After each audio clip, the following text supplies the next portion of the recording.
All right, everyone. Welcome to another Esoterica live stream. For some reason, I feel like I just did one of these. I guess I did because we were hanging out with Aaron Leach the other night, talking about Enochian and all things Enochiana, Enochian magic, and Enochian language, and all that stuff. So it feels like I was just on a live stream, but not just a solo Esoterica one. So welcome, everybody. It has been a really great couple of weeks here on the channel. Just covered a lot of really fascinating stuff from the Satanic Panic and H.P. Lovecraft. And got to deal with the last in the series, or not the last. It'll never be the last. I'll never ever stop making John Dee material, but at least the next and most recent edition of this section on the Enochian language, we finally got to the section on the Enochian calls. And I really didn't even realize that it had been a whole year, basically, since I had made an episode on the Enochian language, or the celestial speech, or the angelical language, or ever what you want to call it.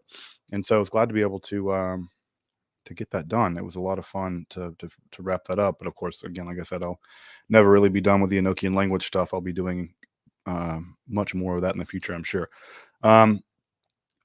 But it's been also a sort of a challenging week here at home. We had some pretty bad storms go through southeast Michigan, where I live here in Detroit, and it really just wrecked everything. We had 200,000 plus people without power, including us. We didn't have power, and I was really lucky that this was sort of a off week for me, and so I didn't have to worry about producing content. But yeah, it was really a mess. It was still lots and lots of people without power here in southeast Michigan.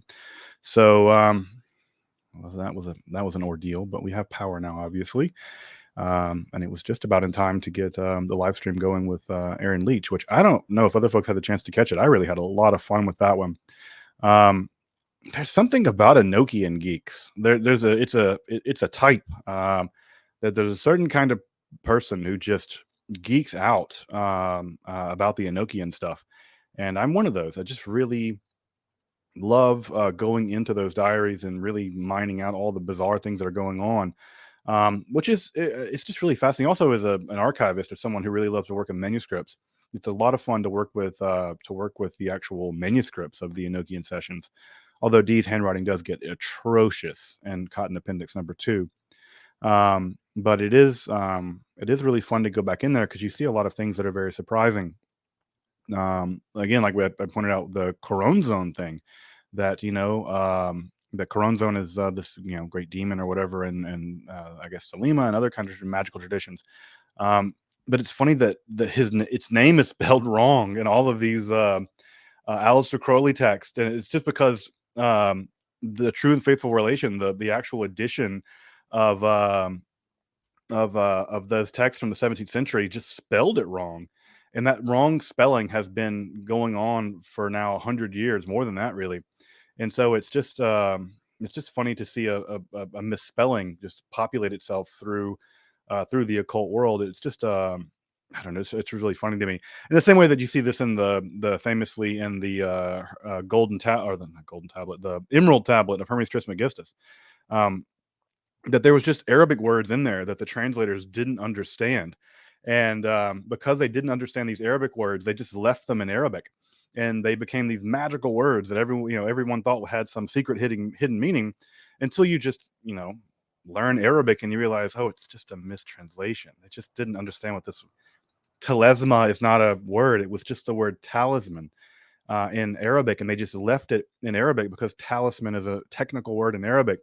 But when they transliterated it over from Arabic to Latin, it became telesma, and everybody and their mother thought there was some secret magic thing hiding behind this word telesma, and it was just a regular old. I mean, I guess not regular; it's an unusual Arabic word, but it became the source of lots of ink spilled through the Middle Ages trying to decode what this word telesma was. So I there's a part of me that snickers at that stuff, just because I love the idea that misspellings or spelling errors or just simple things, simple human mistakes, which happen all the time. They can go on to have this enormous prominence, and or that simple spelling mistakes or transcription errors can just get perpetuated through texts and become I don't know, become reinstituted over and over and over again. I just think about, people who are practicing Thelemites and still using the pronunciation of Choronzon as this entity. And assuming there is a Choronzon, which I hope there isn't, I just imagine them cringing, just being like, crap, it's not my name. That's not, it's like calling me Dustin instead of Justin. I don't know. I'd just be like, that's not my name. Like, why are you calling me that? So there's something, I don't know. I don't know. There's something fun. There's something fun about that, or at least funny to me about it. But I have a weird sense of humor. So, but you guys know that. Um, well, at any rate, welcome again, everybody, to a live stream. Going to be on for maybe an hour, hour and a half, hour and 50 minutes. So it'll be a little while here, but yeah, I'm here just to hang out, take some questions, talk about some stuff in recent episodes. Give questions about stuff in recent episodes. This is a great place just to also just ask me whatever questions you want. If you have specific questions around esoterica, I can't guarantee you that I can answer them, but I can certainly try, or I can maybe point you in the direction of someone who can answer them. So it's just a fun place to hang out and sort of talk about esoterica and just have a, I don't know, something a little bit more or less formal, and less formal than the normal esoterica videos. And also I have a couple of books I want to talk about that I think are interesting that I just got that are going to be content pretty soon. So I'm going to talk about a couple books, do some esoterica show and tell. We always do a little show and tell, and yeah, things like that. So, but anything else about the? I guess I should say also that I had a really great time in Providence, Rhode Island. I got to go to the Necronomicon, the big H.P. Lovecraft conference in Providence. I don't know if folks know this, but I have this deep, secret, not so secret love affair with Rhode Island for some reason. I really love Rhode Island. Just like, it's like, I don't know. I just, it's a place that I just have a weird connection to, and had a really wonderful time there. I got to meet a couple of folks who are supporters of the channel and viewers of the channel, and it was really great to hang out with people. An old friend of mine from Memphis, I see Bo Whitlock in the chat. Bo lives in Midtown Memphis, where I used to live in a graduate school. A random old friend of mine from Memphis actually was there, and she was like, Justin. I'm like, hey. So it was really hilarious to see her there, but it was great. A lot of really great talks. If you're a big fan of H.P. Lovecraft, you absolutely have to go to the Necronomicon, and it's a really cool mix of things. Like, there's like cosplay people, there's gaming, which I didn't really go to much of the gaming part where that was going on, but there's like all these gaming things going on around Lovecraft and stuff, and then there's a really academic side of it called the Armitage Symposium. And I got to hang out with Dennis, the organizer of that, and it was just amazing. Just really, really awesome academic papers and presentations that are sort of either directly or H.P. Lovecraft adjacent. And it was just a lot of fun. I'm going to start going, I think, every other year and try to present a paper every other year. So if you're a Lovecraft fan, it was a lot of fun. I really was worried that my Lovecraft presentation, which was the same presentation that basically was the episode, was going to get me in trouble just because it's kind of deflationary, right? It's like, yeah, Lovecraft didn't know anything about the occult, basically, or at least consciously didn't know anything about the occult, or nothing outside of an encyclopedia, basically, of the time. And so it was.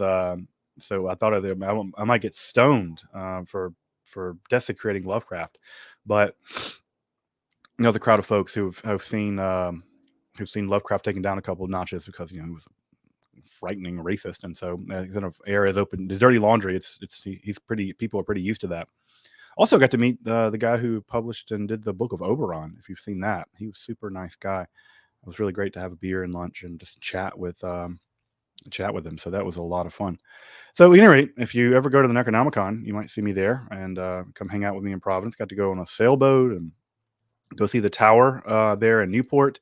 I got to go to the oldest synagogue in the country, which was really cool, the Touro Synagogue, which was really, really neat. And this tower in Newport, there's a alleged John Dee connection. Got to hear a very fascinating talk about how the tower was put there, designed by John Dee, and put there as a kind of camera obscura, and that was all kinds of things. It was really neat. I'm not sure I agree with that. I think it was probably just a windmill, but whatever.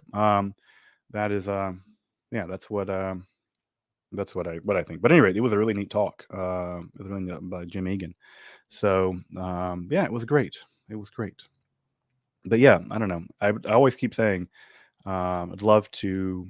I'd love to move to Providence. I keep telling my partner that I want to move there, but that's never going to happen. Never going to happen. All right.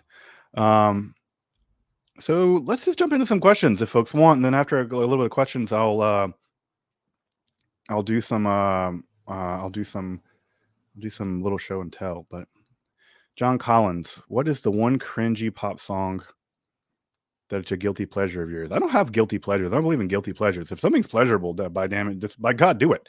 As long as it doesn't hurt anyone else. The guilty pleasures are a sad thing. I don't know. I like Taylor Swift. Like "Shake It Off" is a great song and a really great music video, by the way. I love the fact that I think if Mark Romanek directed both uh, Nine Inch Nails videos and Taylor Swift videos somehow, and there's also a mashup of this is The Perfect Drug and "Shake It Off," which is just perfect. But anyway, so I like Taylor Swift. She's nice. It's fun music. I don't know. In terms of other pop music that I like, I don't know.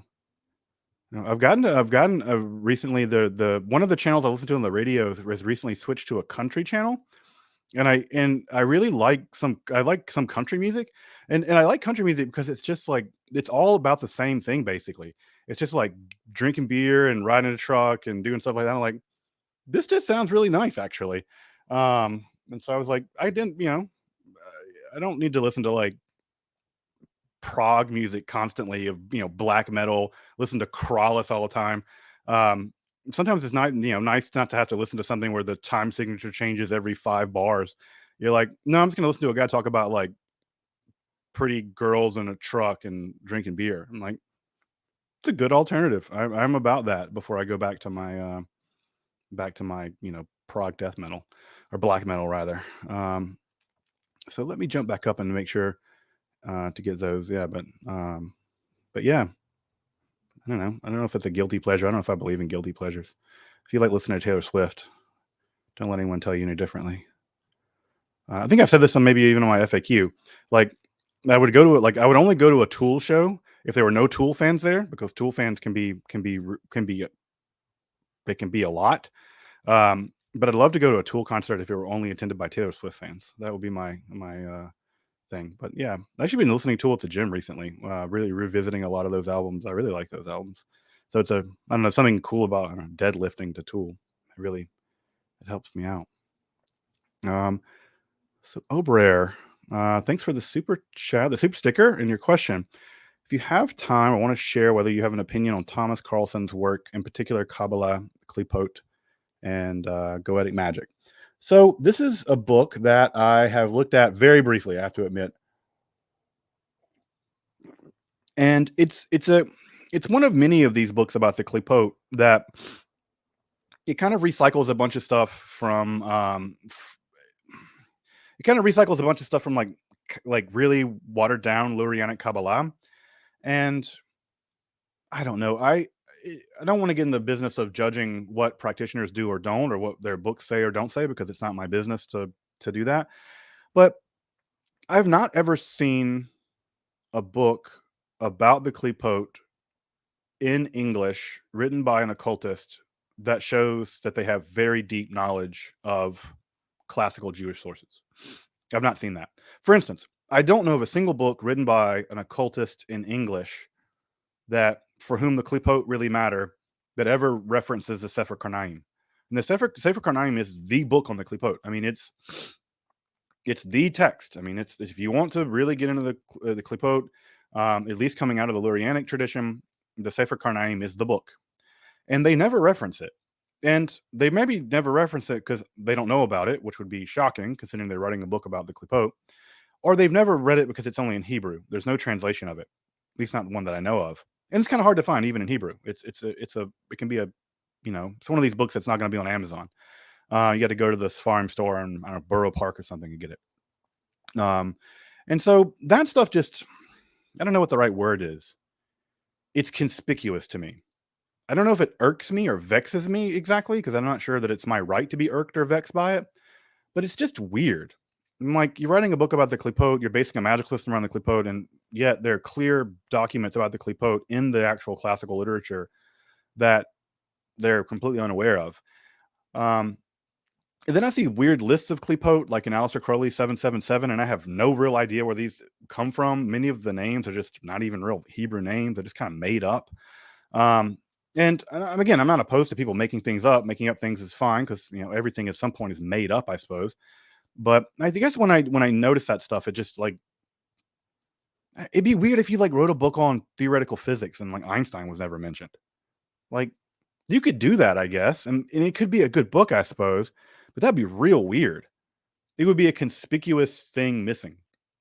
And ditto, right? That you have a whole book on the Klipote, and the Sefer Karnaim um, is never mentioned. So it's weird. I don't know. So what do I have opinion about it? I just find that the literature on the Klipote in English is not informed enough, in my opinion, by the classical Kabbalistic sources. Just not. It's just, it's just not. I don't think, because I think they just don't know about it.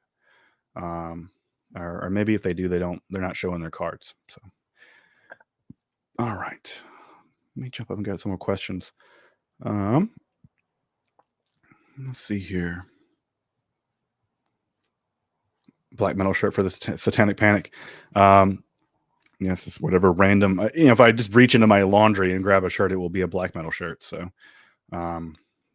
today, I think it's Krallis again. I like Krallis. They're a great band.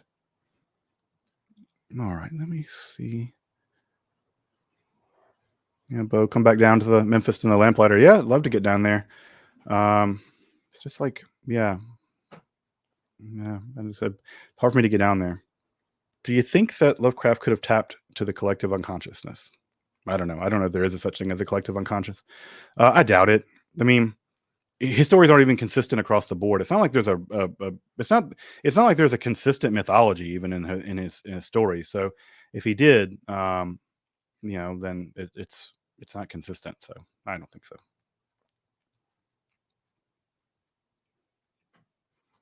Grandmaster Click. Thank you, Justin. When are we going to talk? Oh, it's the Supreme Beast. I don't know. Are we supposed to talk? Email me. You can reach out to me and let me know. I don't know. The Supreme Beast. That's scary. But yeah, just reach out to me. Thank you for the super chat. Lord Roku, did you ever witness people doing magical rituals, and if you did, what was your impression? I've been to a Gnostic mass once. I once at a Gnostic mass, and it's a really neat, very beautiful ritual. Crowley had a flair for the theatrical. He was really good at theatrical things. He was really good at, he was a poet, and so he's good at writing. He's a great writer.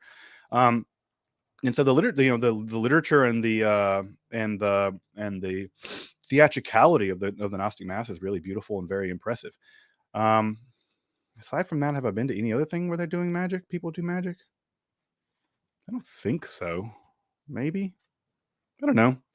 Maybe it'd be cool to see some Enochian stuff, I guess. I don't know. I don't know what it means to be a spectator in that kind of thing. Maybe that's not appropriate, but I would certainly be interested to see it. It'd be neat. No dancing palm trees. Did you watch the show Lovecraft Country?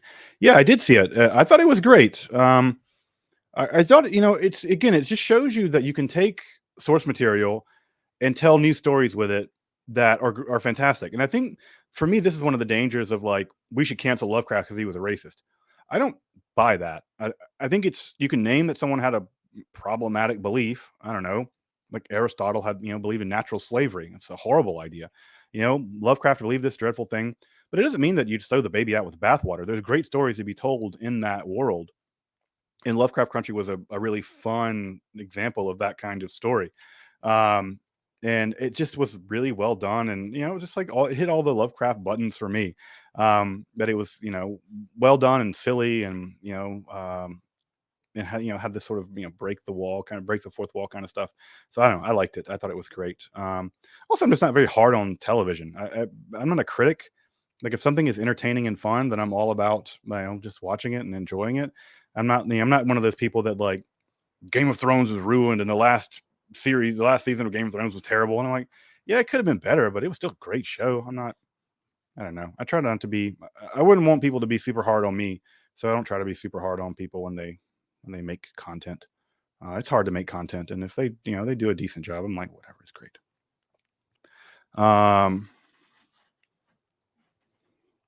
What's the worst translation error you've ever seen? Oh boy, the worst translation error. I mean, I don't know if exactly I'd call it an error, but it's pretty close to an error. Is when in the Hebrew Bible they translated Alma, young woman, as Partheneos, virgin. They translated that section in Isaiah as because in Hebrew there is a word for virgin, betula. That's the word for virgin, betula. There's a specific word for that, and they didn't render Alma as just young woman or maiden, I guess in Greek. They could have, but they didn't, and so they rendered it as Partheneos, as virgin, and of course that set up the whole virgin birth narrative, right? It really relies on basically a mistranslation at some level, and so I think that's a fun mistranslation where you can, in the Septuagint, if you're reading Isaiah in the Septuagint, you get a virgin birth, but if you're reading Isaiah in the Hebrew in the Masoretic text, it's just a young woman who gives birth. It's just an alma, an alma. In fact, I think there's even cases in the Hebrew Bible where an alma can even refer to like a sex worker, like a professional non-virgin. And so in that way, I think it's just interesting that that's a translation that's become like a cornerstone part of a cornerstone part of Western religiosity, the virgin birth. So I don't know exactly that's a mistranslation. I think it kind of is, but I think that's probably the most amusing and the most impactful. All right. So the internet gnome, thank you. I know you're a calligrapher, but do you have a favorite fountain pen or use them for daily writing? Um, I don't. I do have fountain pens. I don't have a favorite. I don't have a favorite. I think I have like a Waterford or something like that I use. It's actually just right over there. It's what I take to school with me when I've had to fill out paperwork or something like that. Um, so yeah, I don't have a favorite fountain pen. They get expensive really fast, and that's probably why I don't have them a favorite one. But yeah, I have one. I use it. That's what I like when I have to sign my students. They have to go play soccer in Chicago or whatever, and I have to sign off them the fact they can go. That's typically what I use. But yeah, I like those. I tend to use them. Um, I have one here. Also, they're not really great for transfer paper. Like if I have to cut a check, like they don't transfer very well. So in that way, they're not so great. But neither is like a quill or anything either. You just have to use like a regular old pen. All right. This is a fun one. Any plans on the Simon Necronomicon? I actually do want to make an episode on the Simon Necronomicon. Just because I think it is so important that it's become this mainstay. So yeah, I would like to do something on the Simon Necronomicon just because I think it's such a fun text. And by fun, I mean just cringy. Like the amount of errors it makes in terms of like what it knows about Sumerian mythology. It's just like making all these errors, and it's laughable that any Sumerian person or Sumerian priest, much less, would have ever thought any of this stuff. So if you know anything about the state of studies in Sumerian mythology, this text does not appear at all believable as an actual piece of ancient Sumerian anything. Folks probably know I've done a whole episode on the Mockley ritual, and the Mockley ritual is a big part of the Simon Necronomicon, the Mockley ritual. But the actual Mockley ritual, I've done a whole episode about it, and it's really a fascinating ritual that was really worth investigating. So if you're a fan of the Simon Necronomicon, then you should check out my episode on the Mockley ritual, which is the actual ritual from there. Let me grab a couple of these other super chats real fast before I forget them. Oh no. Yeah. Let's see here. Oh, sorry. Oh, random plant. Thank you. Thank you. Appreciate that. One more. Oh, Grandmaster. I already did reach out to you, dude, when you had Angela on. Like during the episode? I have to reach back and look at my email. Um, um, yeah, people love talking about Angela's appearance, which is not exactly appropriate. In fact, it might be inappropriate. Dr. Puka, to y'all. Yeah, I'll have to reach out, check my email, looking through it again. But I really do appreciate the super sticker. I really appreciate it. Thank you. Um, but why the 13th Aether? Why the 13th Aether? I wonder why that one would be the one that would be the I don't know, the important one you would see. Angela, I'll let her know that if that you could that would be the kind of place uh,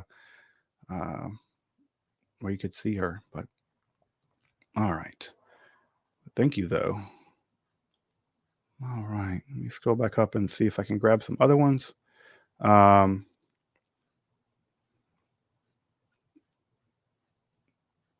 glad that people agree with my opinion about Tool fans, that they can be a little bit much.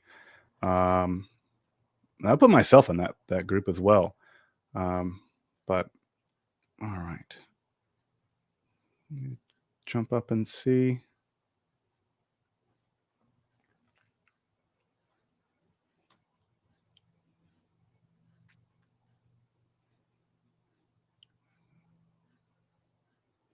Let's see here.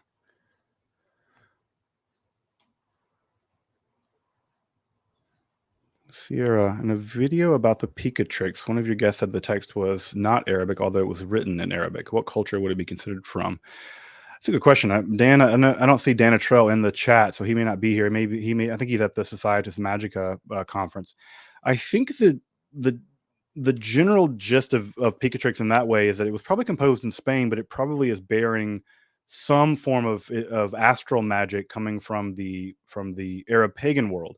So maybe in the Syriac speaking world, but it certainly was written originally in Arabic. It's definitely originally written in Arabic. Um, but um, but yeah, it definitely originally written in Arabic and probably containing some earlier sections of Arabic, pre-Islamic Arabic paganism that we also see in things like the Nabatean agriculture and stuff like that. Even Maimonides has a couple disparaging things to say about about the Sabaeans, these surviving Arab pagans that apparently made it to like the 12th century out there in Arabia. So it probably comes from that milieu, probably specifically from that milieu. But that'd be a great question for Dana Trail, who's not here unfortunately, but he is hanging out. I think at the Societas Magica thing. Yeah, thank you for the super sticker. Appreciate that. Let's see.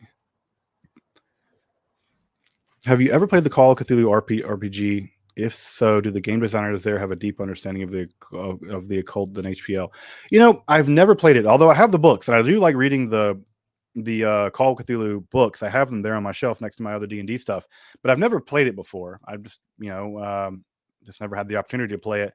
But I should look through that and see if there is more occulty knowledge in there. Of course, now it's much easier to get occult knowledge than even back in H.P. Lovecraft's day. So I don't know. I think at this point, if you have like crappy occult mechanics in your game, it's because you didn't try. There's so much available information, including Esoterica, that one could really absolutely just jump on it. But yeah, I've never played it, and I don't remember specifically looking into it. But it wouldn't be hard to know more than Lovecraft knew, which was, again, he just read some encyclopedia articles, from the Encyclopedia Britannica. So it wouldn't be hard to know more than he did, or it wouldn't be hard to. So, but that's my general answer. I have to look through it and see exactly what over there. Let's see. Did you get to see my questions about the wheels of Ezekiel? If you had already covered in another video, could you share a link? Thank you. I didn't see your questions about the wheels of Ezekiel. Andres, if you want to put them in the chat, I'll try to get back to them. So yeah, let me know about the questions. But I mean, I think the wheels in Ezekiel are just the wheels of the divine throne chariot. I don't think they're anything more than that.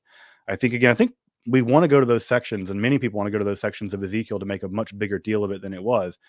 But it's just the case that Ezekiel imagines the throne of God being kind of a war chariot, which is a very common motif.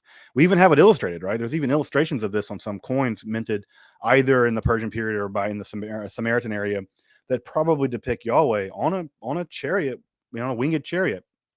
And those wheels are just wheels. They're just weird wheels with eyes on them, but they are just wheels, and that's it. I think that's the long and the short of what they are. The Ophanim. And it's funny because people talk about these are biblically accurate angels. The Ophanim are never called Malachim, right? They're not angels. They're a distinct supernatural entity. They're never called angels, never once. Angels are a very specific thing in the Hebrew Bible. They're a species of creatures that act as as messengers for Yahweh, right? And they go do stuff. They do send messages. They relay messages. But the Chayot and the Ophanim, these are never referred to as angels, and so as Malachim. And so to refer to them as Malachim, as biblically accurate angels, when the text never refers to them as angels, is hilarious to me. There's just something completely hilarious about the idea that you're trying to be biblically accurate when the Bible never says that.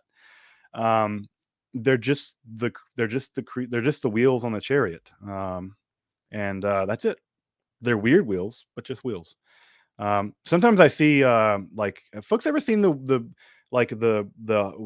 rims that people have on their cars that are spinners? So they like drive. I think these were more of a thing in like the 2000s. So you drive, and when you stop, the wheel inside of the rim continues to spin. You see these in like maybe some rap videos and stuff from like the 2000s, like, I don't know, Mystical or something would have them, or like, I don't know, like trap music or something. But anyway, I always imagine when I saw those wheels with the wheels inside of it moving, I'm like, it's like the Yahweh thing. It's like the Ophanim. So as like, I was like, the best representation, all you do is paint some eyes on them and like, or etch some eyes on them, and you would totally have like Ophanim tires or Ophanim wheels. And then I thought to myself, I would love to have some Merkava, like wheels within wheels spinning on my car. And then I thought that was a completely ridiculous idea, but that's kind of what they were, I think. But yeah, that's basically what they were. People want to make a big deal out of them, but that they're not more than that. And they're not angels. We never see the Ophanim go do anything other than be part of the chariot of God. Which is just, I don't know. Again, I just love the idea that there are these videos on the internet about biblically accurate angels that have nothing. Those things are, whatever they are, they're not angels. They're definitely not angels. All right, Corey T. Well, yeah. Will I do any more joint live streams with Secrets of Unity? I hope so. Yeah, I'm sure. I was just talking to Zevi. We have a little Slack thing that we sort of work on together, and yeah, I'm sure that we'll do something with Zevi. I love Zevi. He's such a great guy. He just wrapped up this absolutely epic series on Maimonides. Just mind blowing. Just some of the best content out there. Period. But really, the best content out there about Maimonides. So I'm just really kol kavod, Zevi, for that. And yeah, I'd love to get back on and talk more about perennialism and talk more about other things like that. So absolutely love to get Zevi back on. All right. Let's see. Ezekiel question.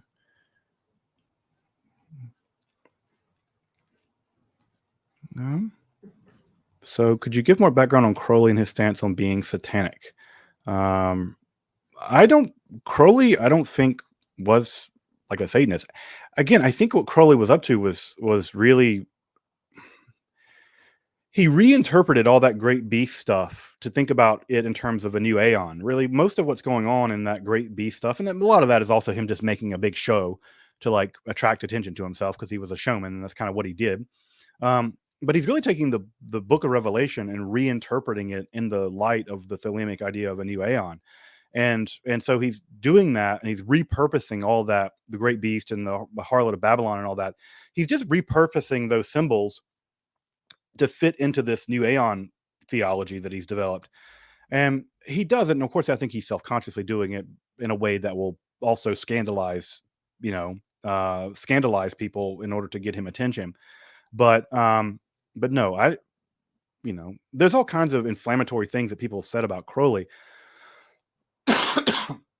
But the abbot, the lamia, they sacrificed a cat or something like that. I don't know if evidence has ever been put forward of that stuff. And certainly Crowley believes in a kind of God, and he certainly believes in a kind of devil. Choronzon is a kind of a devil character in the Thelema mythology. But no, I don't get the sense that he was satanic. He's not operating on a Christian paradigm. He just isn't. He's developing a new religious philosophy. And so to call him satanic doesn't make sense, because it's like calling a Norse pagan satanic. They're not operating on that paradigm, so it doesn't make a lot of sense. Doesn't make a bunch of sense. All right. Dennis is in the chat. Hey, Dennis. Thank you. Dennis is was the chair of the Armitage Symposium. And man, Dennis, I had a great time. I really appreciate how welcoming you were, and inviting me to the Necronomicon. I just had a fantastic time. Just met so many wonderful people, and that's all thanks to you. So really, thank you so much for being a fan of the channel and reaching out. Again, folks, if you ever get the chance to go to the Necronomicon, Armitage Symposium, absolutely fantastic. Thank you so much, Dennis. It was great. All right, let me scroll back down. All right.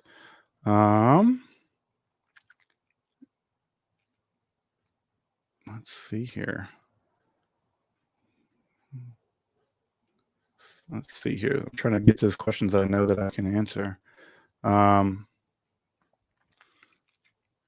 Yeah, so on that note about the Ophanim, do you think the other species of angels, such as seraphim and cherubim, are actually just celestial creatures instead of angels? Yes, I think they're celestial creatures. I don't think they're. I think that the idea of grouping them all as angels came as that they're all species of the same genus, I suppose. That idea comes really late, right? The idea that there are these divisions, and the way that you see them in Thomas Aquinas, or even the divisions you see in Maimonides, those are super late, folks. The Bible did not think that. That's not the way the Bible conceives of them. And so they are not, the Bible does not conceive, the Hebrew Bible does not conceive of them as a species, of different species of the same genus or something. They're distinct creatures. The Chayot are not the Cheruvim.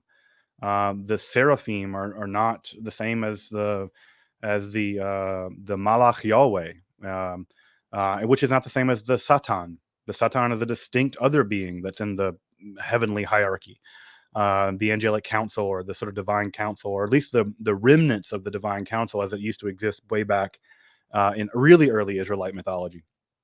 And so what you have there is probably really early versions of Israelite theology that are sort of trickled down, and these creatures have been demoted from demigods to becoming something less than that. But yeah, I don't think that thinking of them as species within a genus, that they're angels of different types, I think that's a much later, much more medieval, maybe late classical way of thinking about them than I think the Hebrew Bible thought about them. So yeah, I just Ray, celestial critters. There we go. That appeals to the Mississippi in me. Celestial critters. I endorse. My name is Justin Sledge, and I endorse this designation. Andrew, such a great guy. Andrew, thank you for your question, man. Thank you for being such a committed, what's the right word? Champion of online esoterica YouTube folks. Angela and myself and other people. Andrew really is just like the MVP in the background of so many things that go on, especially over at Angela Symposium. Just really appreciate you, Andrew. Thank you for the work that you do. But when are you guys on the Slack channel going to organize a virtual conference? This is a great idea. Andrew from Religion for Breakfast has pitched this idea. And I think we're just all so busy that none of us could actually do the organizing work of it. And I don't know when it will happen, but it absolutely should happen. We could just do a 3-hour long, or a day long, or 5-hour long virtual conference or symposium where we do presentations on live streams and get together in sort of a virtual thing and hang out and talk about stuff, do a panel, I suppose. I think it's a great idea. I don't think it would maybe take that much organizing. We just have to pick a topic and go. But I think it's a great idea. And I don't know about folks on the chat right now, but we have a really cool little cadre of religious studies people now on YouTube. Me and Angela and Zevi and Philip and Andrew, and there's the guys over at Myth Vision and Gnostic Informant. There's a kind of cool cadre of religious studies people that are sort of on the spectrum of amateur scholar, but I mean, I really do mean scholar, but really about the world of scholarship, all the way to people on the knee deep in academia. And it really is a kind of neat brat pack of religion tube that has developed. Although it is weirdly weighed esoterically, but yeah, I'd love to see more on the religion tube. Philosophy tube, I think, has really got it covered well. There's a lot of really great people in the philosophy tube world, but religion tube is still up and coming, and so it's really great in that regard. But yeah, Andrew, I think it's a fantastic idea, and hopefully it will come to pass quickly and in our time. I think it's a great idea. See, it's a great idea, Silent Observer. Celestial spinners. I'm telling you, this is a great idea. You can just say, like, because the ophanim, right? You just it's just a word for like the you could totally do this, and it would be the most hilarious thing ever. Speaking of tires, hurdy-gurdy guy 1, I was also been to Maimonides' tomb, and I got a flat tire there. What's hilarious about that is that we went to Tiberias to go to Maimonides' kever, to go pray at his kever, and it was ladies' night the time we went. So they would bust in all these Haredi women. The place was just wall to wall with Haredi ladies. And so typically the area in which the men pray is the best area to pray in these keverim. And but what was hilarious is that because it was ladies' night at the tomb of the Rambam, they switched it so that all the ladies were now in the men's section, and all the men who wanted to come to the kever had to go to what was then the ladies' section, which is never as good. And so there was it was a really hilarious thing trying to negotiate all these Haredi ladies to go to the tomb of the Maimonides to go pray. And so we went and we prayed at the tomb of Maimonides, and then we pulled out of the parking lot and immediately got a flat tire. And so that's funny because it led me to a situation where to get the tire fixed, I had to go to, was it Chatzor Elite? But that's where the kever of the tomb of Choni the Circle Maker is. So because I got a flat tire at the tomb of Maimonides, that sent me on a detour to get the tire fixed. And that sent me to the tomb of Choni the Circle Maker while they were fixing the tire. It's weird stuff. The weird, the hand of God driving me to the various tombs of these mystics. It was a lot of fun. Not that Maimonides was a mystic, although I think Zevi might disagree with me about that. All right, good. Thank you, Andres. I'm glad that you my answer, at least my answer about what I believe, is clear to you. I don't know, you obviously don't have to share that belief, but that is what I believe about the Ophanim.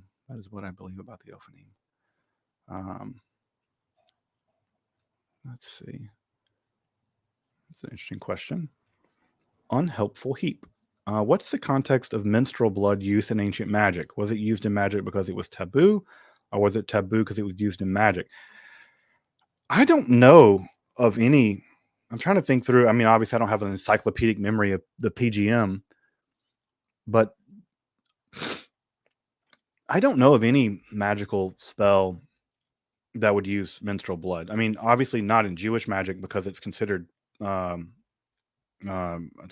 It's considered unclean, ritually unfit. So it would be verboten in that context. I think that was a generally shared attitude throughout the ancient Near East and the ancient Mediterranean. But to my knowledge, I don't know of. I mean, there are cases where you have to I think it's in the PGM, or maybe it's in. No, I think this is in the Munich Necromancer's Manual, where you do use the skin of a dog in heat for something or other. But I don't know of any cases, and folks could clearly correct me if I'm wrong about this, but I don't know any cases where menstrual blood would be used as part of a magical recipe. Ditto with semen. Most cultures in the ancient Mediterranean felt that semen and menstrual blood were ritually unclean, that touching them would make you would befoul you somehow. And I don't really recall that much in the way of either being used in a ritual context, a magical context, but I could be wrong. Nothing jumps to mind. I had to quickly go through the PGM and see, but I don't think nothing jumps to mind immediately. Um, let's see. On the stream the other day, you were talking about cryptography. Yeah, I love cryptography. Do you have any preferred sources on getting into studying that more? I'm a completely amateur person when it comes to cryptography. Not really. I mean, it all depends on what you want. For me, I'm really interested in the medieval history of cryptography. Once cryptography got into like the 19th century, it basically becomes a mathematical science. I mean, it was always a mathematical science, but it really becomes just a mathematical science. And so that point, you really have to really hunker down and get the math. And I'm not a mathematician, and I don't have the time or energy or wherewithal to master that stuff. But I'm trying to think if there's any historical books on cryptography that I've read that are really good, but nothing's jumping to mind. Yeah, nothing's jumping to mind. I have to think about it more, but that's a great question. I did mention that I have an episode coming up about the Voynich manuscript, where I'm going to make the argument that that the most likely possibility of what the Voynich is it's a medieval hoax. And I'm going to make that argument on cryptographic grounds. I'm going to argue basically the cryptography tells us that the odds of there being an underlying language is very unlikely. Not impossible, just very unlikely. And also, I think that even if the Voynich manuscript did have an underlying language and were cracked, it would be just medieval lore, basically. It'd be a medieval medicine book. We wouldn't really learn anything terribly new from it. And so yeah, at any rate, but I'll be getting to the Voynich here in a couple of weeks, and I'm going to basically make the argument that I think it was a medieval hoax, and make that argument on cryptographic grounds. So more on the Voynich manuscript soon. Because I'm definitely never going to make an episode just on the Voynich manuscript. There are 50,000 episode content out there about the Voynich manuscript, and some of them are really, really good. Some of them really bad, but some of them are really good. And so I'm not going to make a straight Voynich manuscript episode, but I'm going to make one particularly on why after I've studied it, I don't think that it contains actual encoded information. Silent Observer, do you think there's any objective truth to occultism, religion, and spirituality? I guess it depends on what you mean by objective. If you mean objective in the sense of like absolute truth, capital T, like philosophical truths, probably not. Probably not. But if you mean objective in the sense of like the Hegelian sense of objective, probably, yeah. Yeah, I would say that there probably is, like in the sense that the real is the rational and the rational is real. That at every moment in history, that the necessity of the kinds of truths that religion produced were necessary for that time period. They were objective for that time period, and that epoch has since passed away. I think it has. It's dialectically resolved, and I think we are done with that phase. But in terms of an objective truth of them, no, I don't think so. Not objective in the sense of a scientific truth in that sense. If you don't mind sharing, do you belong to a certain religion or faith? Yes, I do belong to I don't know if I belong to a faith, but I belong to a religion. I don't know if I have much in the way of emunah, but I certainly have a lot in the word of deen. So, but yeah, I have a religion. I like my religion, but faith, you give or take faith. Can working with Enochian be considered tikkun, Lucas? Like tikkun in the sense of like a Lurianic tikkun? Like you're doing a reparation of the world? I don't know. I mean, insofar as the goal of Enochian magic is to get a glimpse of the divine and to commune with the divine, I suppose that's a kind of tikkun, I suppose. as much as that's the point of it, right? I mean, the point of it also just as likely, I think, would have been actual international espionage. That doesn't seem so much like a tikkun. But one can imagine it being a kind of tikkun in that way. It's a road, it's a system by which one communes with the divine. And insofar as that's the case, I can imagine it being something like that. Now, I imagine that Isaac Luria himself would have considered it avodah zarah, but whatever. Who cares what Luria thinks? Mississippi represent. Absolutely. I'm also a native of Mississippi, Sacred Meow, born and raised in South Jackson, Mississippi, who's having a terrible time, by the way, with this water crisis situation. It's just awful down there. My dad is still down there in South Jackson. It angers my blood to know that we have a city in America that doesn't have clean water. It's like Flint here in Michigan. And we have enough money to throw at all kinds of other problems, like a giant military industrial complex.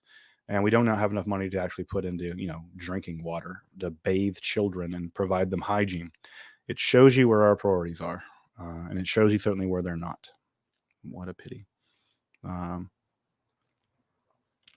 Thank you. Whatever tube. Enochian Dictionary. The best Enochian Dictionary is the one by Aaron Leach, without a doubt. That's the best one. It's the second volume of his 2-volume set on Enochiana, which is there. I'm not able to do it. There. Yes, there.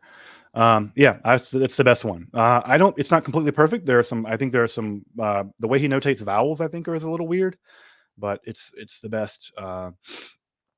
It's the best at this point. It's quite good. So I would get it. You can also get it from his website signed, which I would also highly encourage you to do because it supports him. I mean, occult authors, as I always want to say, they're not making a killing, folks.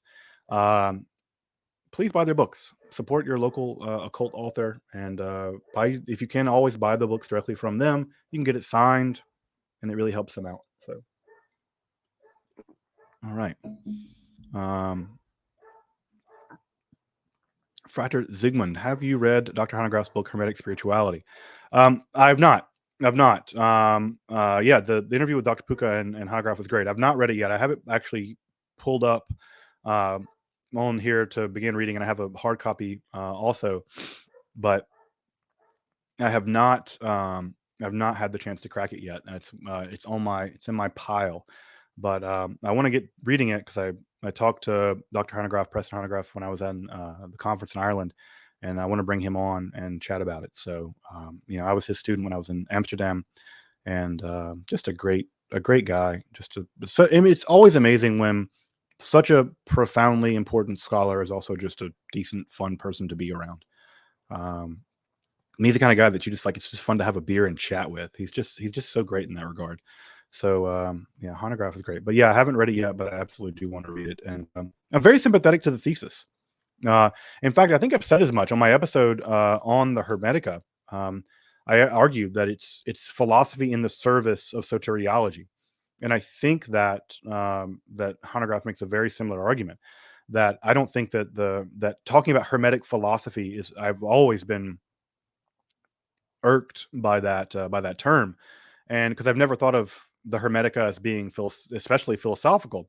It's in fact, if you, and this is going to make some people angry, but if you measure the Hermetica on its philosophical merit, it's really inferior. It's a really bad, watered down version of Middle Platonism. It's the same way that modern philosophers would look at like New Age spirituality. It would be like, yeah, you really don't understand what quantum mechanics is. Like, quantum spirituality is not a thing because it doesn't make any sense.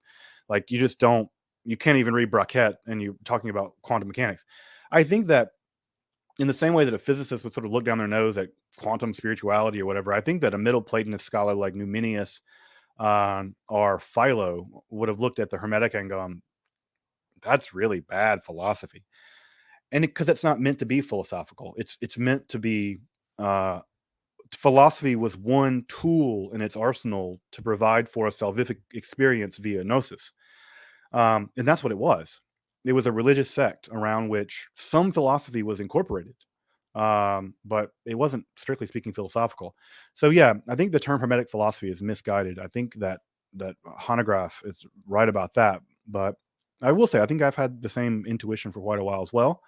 But I'm really looking forward to seeing how Honograph fleshes that out. My understanding, Andrew, is that you guys have been reading it over at Angela's Symposium in the book club. So I'd love to hear some thoughts from there. Maybe we can all do like a collective book club day about it. But yeah, I mean, like I said, if you read the Hermetica and you read other texts, philosophical texts from the same time, the Hermetica really looks amateurish, really amateurish. And so I don't think it was ever meant to really be, strictly speaking, philosophical. All right.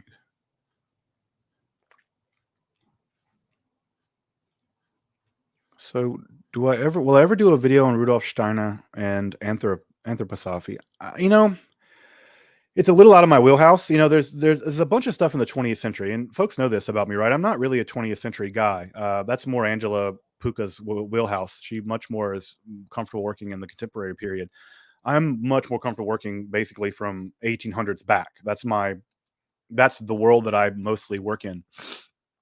And so, there are people like Gurdjieff, Ouspensky, Steiner, Crowley.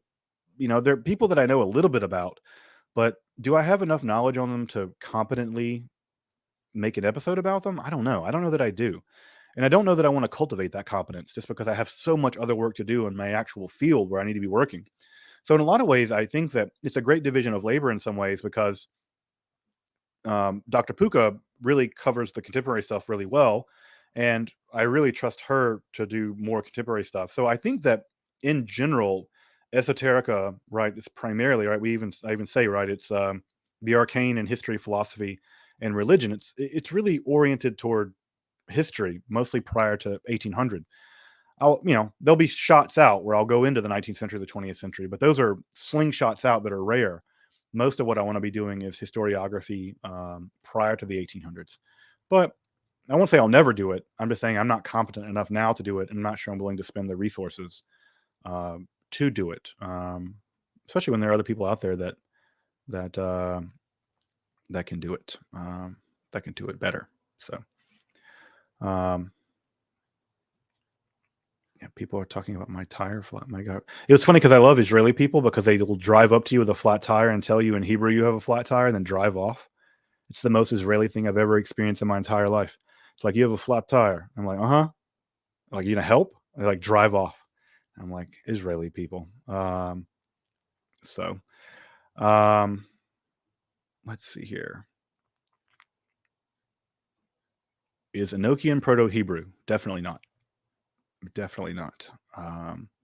Definitely not. All right.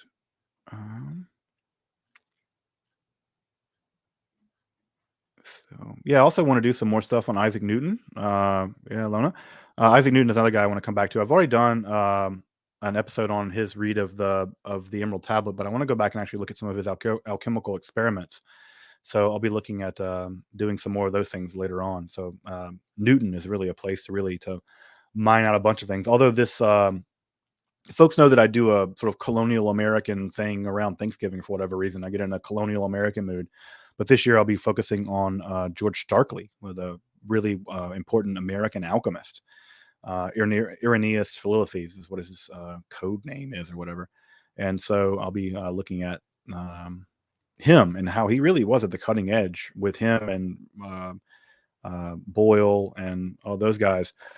Newton were really on the cutting edge of avant-garde alchemy chemistry. And so be looking at Philophes here in a little bit, which is just a super interesting guy. But again, an American alchemist, at least born here.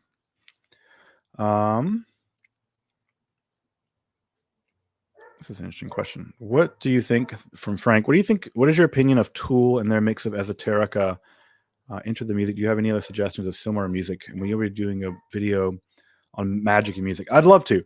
Actually, when I was in Ireland, I got to hang out with a really wonderful Patreon supporter, and they're a musicologist. They're someone who really understands music well. I don't have any understanding of music.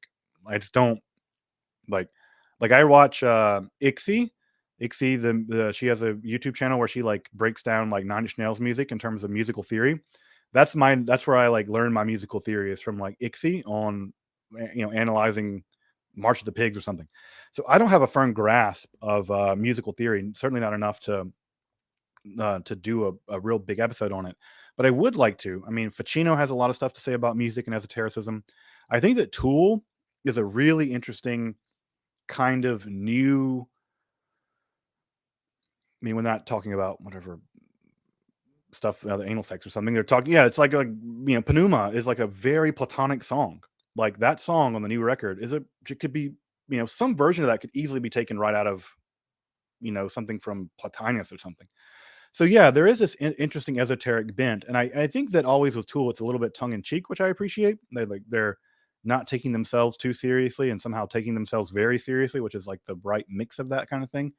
But yeah, I think that that's an interesting place where many people, I think, and there's Enochian, there's songs with the titles of Enochians and stuff. So I think that Tool is an interesting place where people kind of meet esotericism in an interesting way. And I think it's just an interesting place where you can hear esoteric on the radio, like that's a really weird, unusual thing to happen, where this stuff has really bubbled up to the popular culture. So yeah, I'd love to do that kind of thing with Tool. So just be cool to interview some of these musicians and think about how they incorporate esotericism into their into their music. That's just fascinating. But I don't have the background in musicology. I'm tone deaf, so I wouldn't be able to do that too much. All right. Do you think humanity will worship artificial intelligence as they solve our issues? Probably not. Probably not. I don't know. I don't think so. I don't think artificial intelligence is anywhere near doing any of that. I think people who talk a big game about the singularity and stuff have not seen how we are nowhere near general artificial intelligence, not even remotely. Like getting artificial intelligence to do simple things is very challenging at this point. So I don't think we're anywhere near general artificial intelligence. Not at all. Let's see here. Is the idea that an evil demiurge, like the one the Gnostics, rules the world in opposition to a more immaterial God, present in Kabbalah and in the Zohar in particular? Not in the Zohar. No, there's no sort of like dualism in the sense that there's a a god of the let me walk that back. Actually, the Zohar is weird. There is a reading of the Zohar that will be picked up by the Shabbatians, actually. And speaking of the Shabbatians, I want to say something about Shabbatianism in a minute, where they do kind of have the idea that various levels of God, from the God of the philosophers, the God of Ein Sof, the God of the first cause, right, the God of revealed religion, the sort of first Partsuf, and then the Shekhinah, the immanent presence of God in the world, that those gods are somehow ontologically distinct in some significant way, and that the God of this world is kind of like not exactly malevolent, but there is a sense in which something went wrong. There is a cosmic tragedy involved with the revelation of the sphere of Din. So there is something of that there, and there certainly is a pretty strong dualistic trend through the Zohar. There's no doubt about that. But never the case that the God of this world's evil. They never go full dualist. That never happens in the Zohar. The closest of something like that would be maybe in the treatise on the emanation of the left-hand side or something, but that was never a major text in Kabbalah. Scholars found that it was never a major Kabbalistic text. You get a little bit more of that in sort of Shabbatian stuff, where you have later on, you get a little bit more of that, but even then, not so much. Not so much. All right.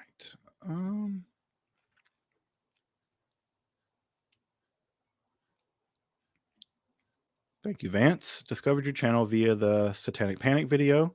It made me angry and sad. You're telling me. Listening while driving to an RPG con to run games, diving into other vids. Thanks. Hey, man. Thank you, Vance. Yeah, the Satanic Panic episode was tough for me to make, and for lots of reasons. Mostly because it's personally something that affected me very profoundly. Um, but yeah, and I do think that we are running into another Satanic Panic. Actually, I think this QAnon stuff and sort of the far right of the QAnon, or the QAnon world and the far right in general, uh, is really stoking the fires of a bunch of this mythology, that there is a vast satanic conspiracy to, I don't know, harvest adrenochrome from children or whatever. I absolutely do think that we are in the midst of the beginning of another kind of satanic panic. I'll also say this: that people in the paganism world, in the sort of the occult world in general, who lean to the right, I do think they will be the first people cannibalized by that. I do think that hardcore Christian nationalism, which is really emerging strongly in North America again, a very particularly peculiar form of it. I do think that the sort of trad people and those kind of people will be the first people cannibalized when that really lashes out. So I do not think they will be, if they think that they're sort of right wing politics, sort of anti-Semitism or white supremacy, or whatever trad stuff they're doing, the paganism stuff is not going to jive with it, and I do think they're going to be victimized. So, um, so I think it's a bad idea. But yeah, I think the Satanic Panic it's a perennially important story because it's been with us, either in the version of the witch trials, or in the anti-heresy hunts of against the Cathars, or in the anti-Semitism of the blood libel. It's been with us. It's baked into European cultural mythology, and to think that it's going to go away, I think is delusional and dangerous. And I do think that we are absolutely going to deal with it again. I think the Satanic Panic is going to come roaring back. And it's going to really victimize a bunch of people, and it's really going to ruin people's lives again, just like it did the first time around. So I worry about that, and yeah, I don't want to see that happen, but I think that it will happen. H-bomb, can you make a video about Yahwism compared to Judaism? Yeah. I would say I will say I want to make an episode about the origins of Yahweh. I'm really interested in um, in how Yahweh came into existence, and the origin and nature of this deity. So, but yeah, I want to be making an episode on Yahweh, the history of Yahweh, which would be super interesting. And I've been threatening it for a while. I just need to just buckle down and do it. Um, Thoughts on the Gnostic Jesus? Did the Gnostic version do the same as historical stuff as a biblical Jesus? Totally different. Yeah, I think that the Gnostics are all writing. None of them are really writing much earlier than the 3rd century, so none of them had contact with the historical Jesus. So the Gospel of Thomas, those kinds of texts, I don't think any of those contain, aside from what's already in the Gospels that we have, I think very little. I think they don't contain anything about the historical Jesus. I think that the Gnostic texts are much more interested in the Christological character. I think the historical Jesus was well lost by the 3rd century, 2nd century even. Yeah, I don't know. Yeah, I don't think so. In fact, I think when I read the Gospel of Mark and some of the other early Gospels, the recoverable sayings of Jesus, which I do think there are some recoverable sayings of the historical Jesus, um, they paint him as an apocalyptic, Jewish rebel of some kind, and that's it. And it makes sense. That's how he got killed.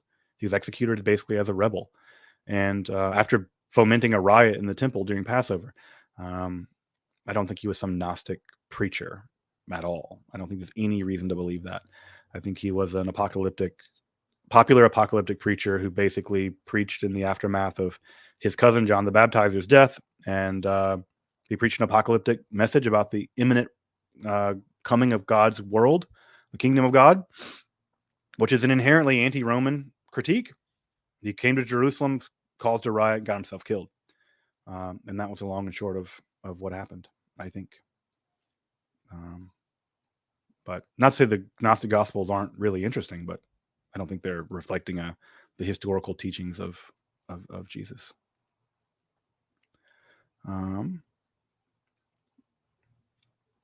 It's an interesting question.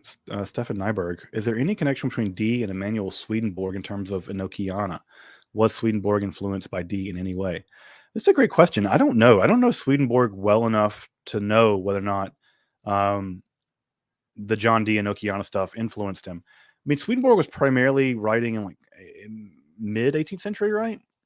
The only way it could have been is if he got in his hand on a copy of True and Faithful Relation, or Monas Hieroglyphica or something. But I don't know of any connections. But I would have to go back and look at Swedenborg. Swedenborg has such huge texts, but I don't think there's any connection between. I've never heard of a connection between Swedenborg and D in terms of Enochiana, but I could be totally wrong about that. But I don't think of any. None jump to mind. I saw. I think I saw another super chat. Let me find it real fast. Yeah. Thank you, fake name. I really appreciate those kind words and the donation. A truly professional, cool person. I hope to be all three of those, both a professional and cool and a person. So I appreciate that. Thank you so much for your support of the channel. It really means a lot. All right. Let me scroll down here and see if there's other questions I can get for other things.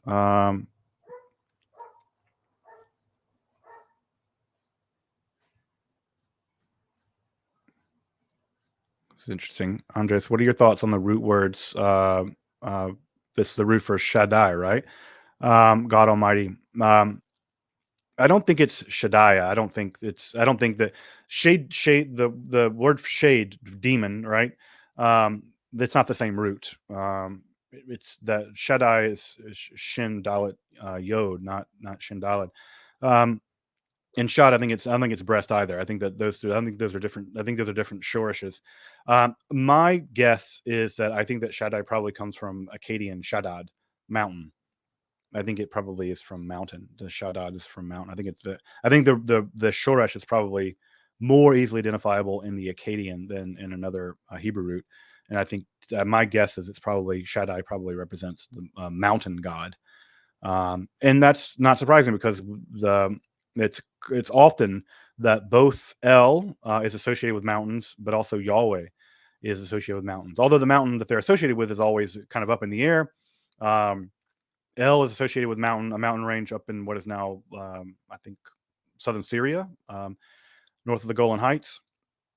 And Yahweh is always associated with either Mount Sinai or Mount Horeb, right? And those are not the same mountain, but there's a typically association with the mountains. So I'm fairly confident that no, I'm not fairly confident. My guess would be that Shaddai probably is more connected to the root Shaddad from Akkadian for mountain. But this being Yahweh developed in the mountainous regions of the Sinai or Midian, I suppose, and it was associated with the mountains out there. Which, if you've ever been out there, one can imagine there being a god living out there. It looks very much like God's country out there, just rugged and forbidding and stuff like that. That'd be my guess. All right.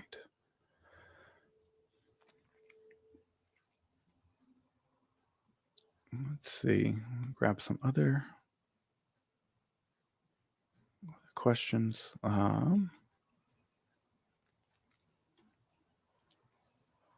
Scroll up here.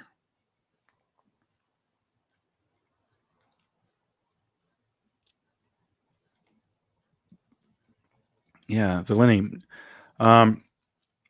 Yeah, I did say that. Yeah, there is a part of the Zohar where it says that it's never Leviathan. It's calls it the snake.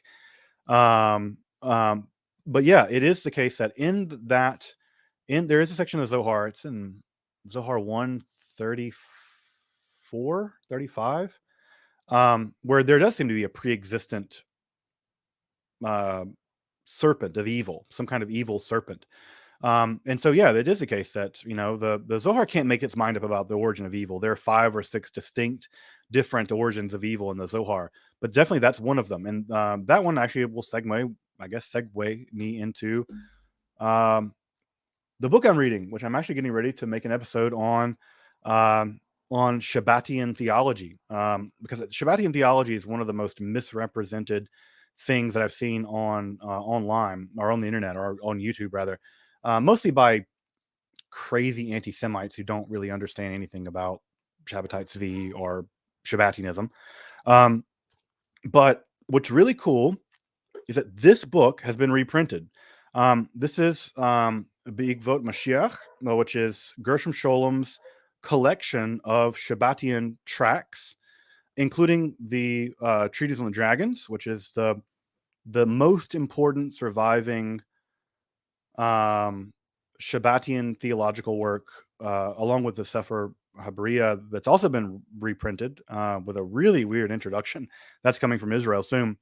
But this is really, really valuable, folks, because this is one of the most important texts in Shabbatian theology written by Nathan of Gaza.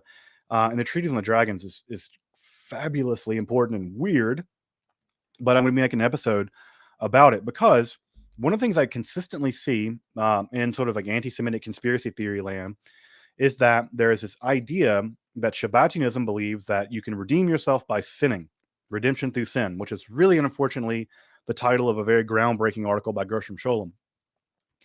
And that's just not what Shabbatai Tzvi believed, and that's not what Nathan of Gaza believed, and that's not what early Shabbatianism believed. The Frankists may have believed something like that, and maybe some extraordinarily radical Shabbatians believed that there were two different Torahs for different levels of reality, and that they were no longer bound to the previous Torah of the world of Atzilut. They are now bound up to the Torah of Beriah. And constantly see this sort of anti-Semitic conspiracy theories bandied about Shabbatianism and things like this. But at any rate, I'm going to be making an episode in the next couple of weeks just about the theology of Shabbatianism. Exactly what did Nathan of Gaza think when he thought that Shabbatai Tzvi was the Messiah, and how did he use what he knew about Lurianic Kabbalah and the Zohar and other kinds of things to justify it. So I'll be looking at that. But this is a super cool volume that is now reprinted for the first time, I think, since the 1940s. Um, and it has some new stuff as well, some stuff from the Eiberschutz conspiracy or controversy, and some letters of Nathan of Gaza and stuff like that. But unfortunately, still is no English translation of the Treatise on the Dragons.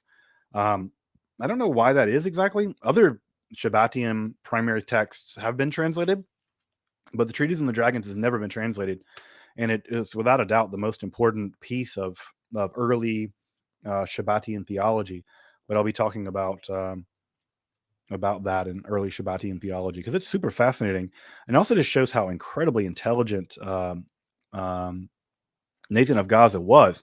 Like, not only did Nathan of Gaza have only been studying Kabbalah really for like a couple of years, maybe less than that, when he wrote this stuff, but that he even knew distinctions in the Lurianic camp. Like, for instance, the big debate in Lurianic Kabbalah then and now is the exact origin of evil, precisely because of what we were talking about.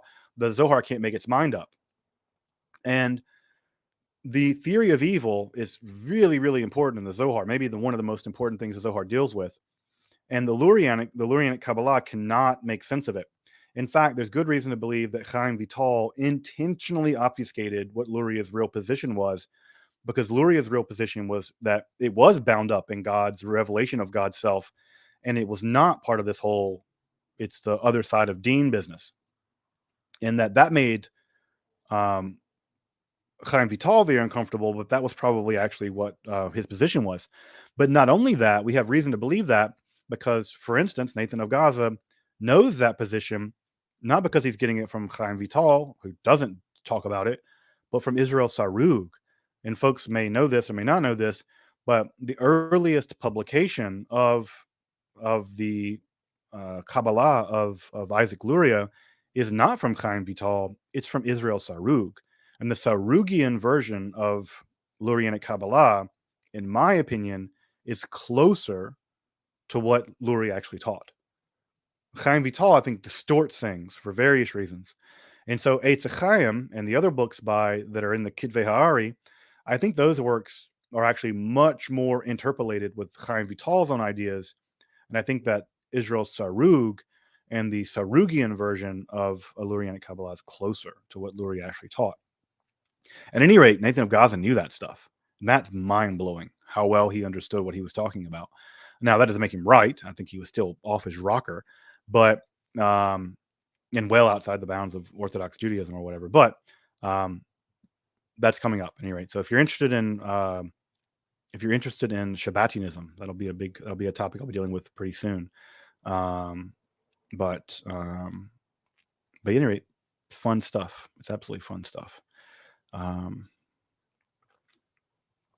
All right, just a few more minutes, and then I got to go grab my other kiddo from school and get ready for Shabbos, which is tonight. It's actually just me and my father-in-law. My sister-in-law who lives with us is gone. My mother-in-law left.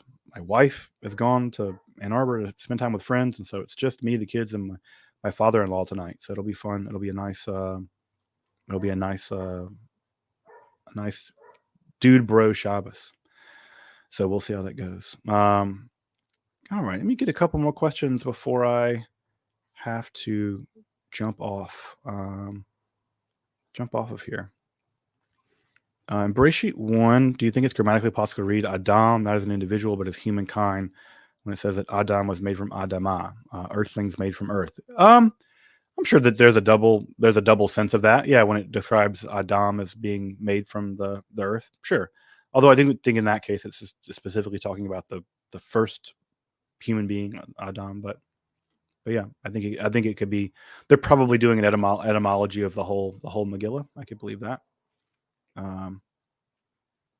Yeah, Tathamon, are you familiar with the history and myths of Rasputin? A little bit. I think one of my favorite stories about Rasputin, right, is that like when the Bolsheviks took power in Russia, one of the things that Lenin published first was all the stuff about the secret files on Rasputin to show just how completely crazy and corrupt the Tsarist government was. That Rasputin, this nut job, was able to basically come from the countryside of Siberia, inculcate himself into the royal family. Allegedly, could cure what's his name, Alexei, his hemophilia, and he was sleeping with all these women. And it's great reading the Tsarist secret police file on Rasputin. And it's like Rasputin came up drunk. Rasputin is very drunk, continues to be drunk, left the apartment of so and so very drunk. And it's just great, that Lenin, in order to like delegitimate the one way he thought to delegitimate the Tsarist machine was just to publish the secret records that the secret police had on Rasputin. Also, they have all these legends about how he survived being poisoned and shot 50 times and thrown into a river, but none of that stuff is true. He was just shot and thrown in a river and died. But yeah, I love the Rasputin stories. What a weirdo. I just like how absolutely degenerate aristocracies can get, where you can get these incredibly degenerated aristocracies such that like they can get these court jester like weirdos that can inculcate themselves into them. I just find that to be absolutely hilarious. I don't know. It never ceases to impress me how weird that is. All right. But yeah, I just find that to be hilarious. The Rasputin stuff is great. All right. Let me scroll back up. It's an interesting question from Alchemia Studio. Could there be something like tactical theology, as in a theology applied as a weapon or military purposes? Sure. I mean, theology often has been deployed as a tool in war. I mean, you think about the way that the theology of Christianity was marshaled in the Inquisition and in the Crusades, or how Zen was weaponized in World War II Japan. I mean, if you want to read anything completely crazy and terrifying, read some of the kamikaze manuals and how the kamikaze manuals both combine suicidal violence with Zen philosophy. And you can see this is terrifying union of Zen philosophy and just homicidal violence, suicidal violence, just wrapped right up into the kamikaze manuals. It's an interesting question, Alexander. Where can I find information on ancient alembic distilling techniques? Nowhere really. I mean, you can. The best place is going to be in the French edition of the collected. It's Berthelot. Berthelot had this has the 4-volume collected volumes on ancient alchemists, the ancient Greek alchemists. So if you read French, you'll need to be able to read French or ancient Greek, I guess. But if you read ancient Greek or French, you can pick those up. They're 4 volumes. You can get them in reprints. And in Zosimus and a little bit of Cleopatra of Cleopatra, you get a little bit about distilling. You can see the apparatus. You can see the actual apparatus being used, and you can see some of it. But in terms of actually how they were used, we don't have any idea, even what they were composed of, because we don't think that the metallurgy at that time was good enough to produce really high quality alembics. So they could have been probably made from clay, like fluted clay, but we don't think they were like copper alembics like they are now or something like that. So it's certainly not glass. They're definitely not being able to make glass alembics of any quality. But yeah, the Berthelot text is going to be your only. That's going to be your guiding star if you want to go get into that material.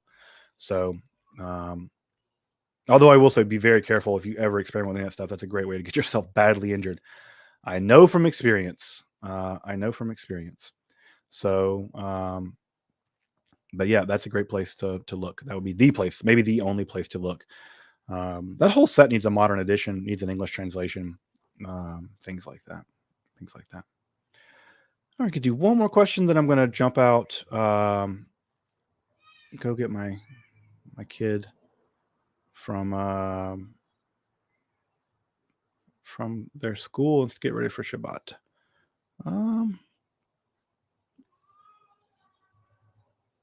Let's see. Do I practice semen retention? No. So what a weird personal question. Yeah, but apparently people can get super powerful that way. I don't know.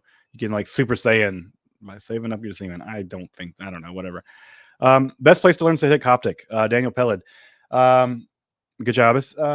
I like the Lambden text. It's my favorite. They're probably a better text now. I learned on the Lambden text.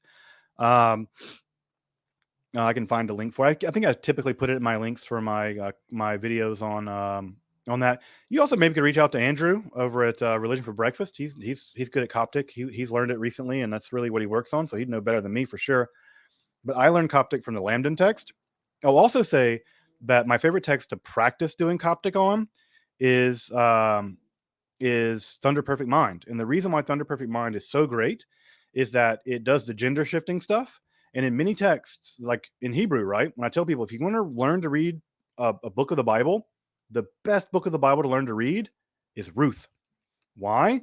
Because men and women are both talking. Otherwise, it's just a bunch of dudes talking, and you never see the feminine gender. Very rarely see feminine gender stuff. So in the book of Ruth, men and women are talking, so you get to see both versions, and it's relatively easy to read. There's nothing really weird like in Job or something. So Ruth is great to learn to cut your teeth on with classical Hebrew.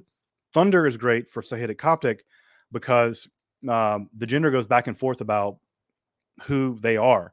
And because it goes back and forth in terms of gender, it's great in that way because you get to learn to recognize both genders and Coptic, because otherwise you don't see the feminine gender much in texts.